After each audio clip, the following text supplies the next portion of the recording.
L'enfer est bel et bien réel. Réel. Très réel.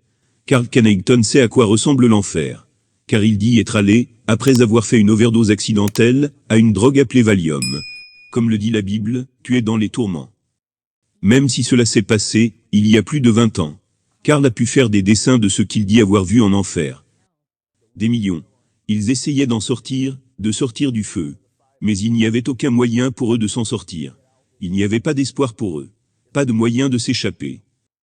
Carl a grandi dans une famille chrétienne, où on lui a enseigné que le paradis et l'enfer sont des lieux réels.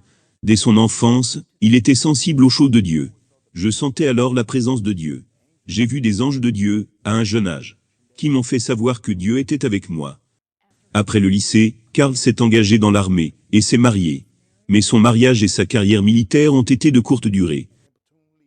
Tous les chefs de section, d'équipe et d'escouade venaient à moi et disaient « Oh, tu ne fais pas bien ton travail.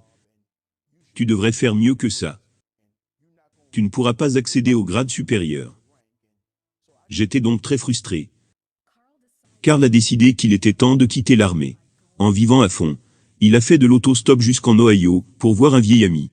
Il s'est alors mis à consommer de la drogue pendant 2 semaines. Un soir, Carl s'est rendu dans une fumerie de crack, située dans le pire quartier de Columbus, dans l'Ohio. Tu pouvais sentir la puanteur du crack, cocaïne, la puanteur de la marijuana. Les gens étaient défoncés, couchés sur le sol. Carl a fumé du crack, a bu de l'alcool, et consomma d'autres drogues. Mais il dit qu'il croit que c'est la dernière pilule qu'il a prise, qu'il a envoyée en enfer. Et j'ai pris ce Valium. Et avant même de m'en rendre compte, je suis tombé du canapé, sur le sol. C'était les ténèbres, totales, épaisses. J'ai commencé à trembler, j'ai commencé à avoir des agitations. Puis j'ai commencé à descendre, et à descendre, comme dans une fosse profonde. Et j'ai commencé à sentir la puanteur de l'enfer. C'est la chose la plus pourrie que tu puisses sentir dans toute ta vie. En fait, tu ne peux même pas l'imaginer. J'ai commencé à ressentir un tiraillement, ou une traction. Comme la Bible le dit, les démons étaient là. Et ils m'appelaient par mon nom, et disaient, on l'a eu, on l'a eu, on l'a eu. Tu nous appartiens maintenant. J'ai vu des âmes perdues, qui étaient tourmentées dans les temps de feu. Elles se lamentaient et invoquaient Dieu. Elles étaient sans espoir, et j'ai invoqué le Seigneur. Aide-moi, Jésus. Aide-moi, Jésus. Et dès que j'ai invoqué son nom, j'ai vu la main de Dieu m'arracher de l'enfer. Et mon esprit est retourné dans mon corps. Carl dit qu'il est resté en enfer pendant plus d'une demi-heure. Je tremblais. Et je tournais la tête vers la droite. Ils ont dit que j'étais mort. Et que cela faisait 30 à 35 minutes. Mais je sais que j'ai un Dieu d'amour.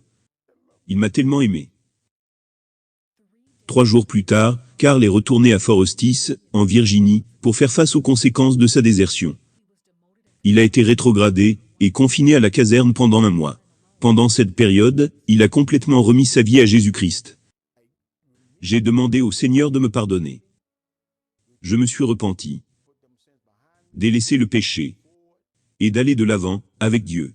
J'ai vraiment donné ma vie à Christ, après cela. Aujourd'hui, Carl s'est remarié.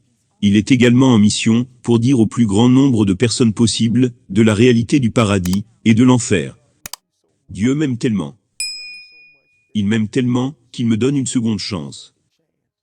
Et je suis ici pour raconter cette histoire, mais aussi le vrai témoignage pour dire à quel point le Seigneur est merveilleux. Les gens qui ne veulent pas écouter, ne prenez pas Dieu pour acquis. Ne gâchez pas votre vie, servez Jésus comme votre sauveur. Le royaume des cieux